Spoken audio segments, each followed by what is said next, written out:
Let's talk about Mongolian coal now. Mongolian coal, whether now or in the future, is an important resource guarantee for the development of China's steel industry or coking coal development. However, today, when using Mongolian coal, we still encounter many problems.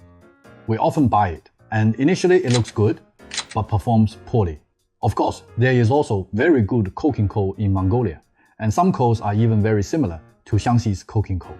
However, I believe that our industry does not have a good, comprehensive understanding and evaluation of Mongolian coal resources. Today, I'll share once again my understanding of Mongolian coal. When this Mongolian block first formed coal, it was also during the Carboniferous period, roughly consistent with our Shaanxi. However, at that time, most of Mongolia's land was a marine environment. When the Carboniferous coal seams formed in Shaanxi, only the Altai Mountains in western Mongolia were a newly uplifted region. In this part of the Altai Mountains, Carboniferous coking coal, similar to Shaanxi's, formed. With the uplift of the Altai Mountains and the Mongolian Plateau, Mongolia's marine environment gradually receded from west to east.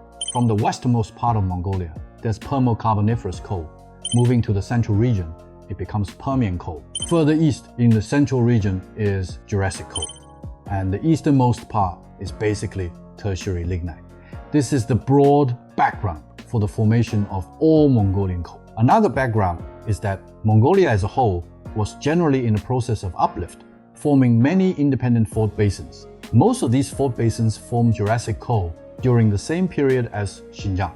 Every fault basin has an independent sedimentary environment and rock background. Therefore, we will see that in different basins, their potassium, sodium, calcium, magnesium, iron, silicon, and aluminum content shows relatively large differences. Additionally, due to its relatively late coal-forming period, Mongolian coal wasn't buried to depths of several thousand meters like Shaanxi coal to undergo regional metamorphism. So its overall structure is loose. However, Mongolian coal also has many opportunities and many advantages. Of course, first, Mongolia 3 and Mongolia 5 coal are also relatively good low-sulfur coking coals that are strategically important to China. However, comparing Mongolia 3 and Mongolia 5 with Shaanxi coal, they are still significantly inferior. I once advised many people who invested in Mongolia. I told them not to look for coals at the 288 Gangchimaolu border port, or the Seke border port, or the Mandula border port. These coals that you previously found to be particularly good, which you considered fat coal and primary coking coal, don't invest in them. Where should you invest? You should invest in the Carboniferous coal in the west.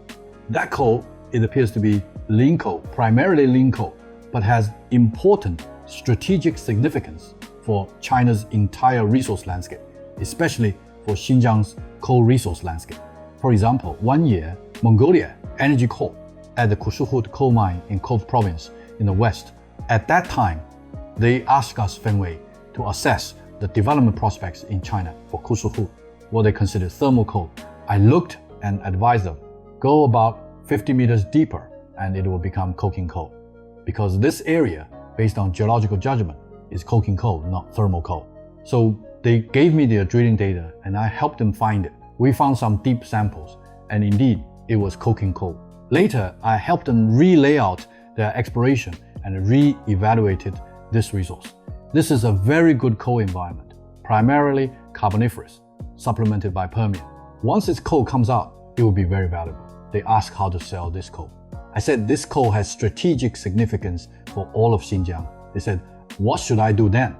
It's a publicly listed company. I said, I'll go promote it for you at BuySteel. One day, I went to BuySteel.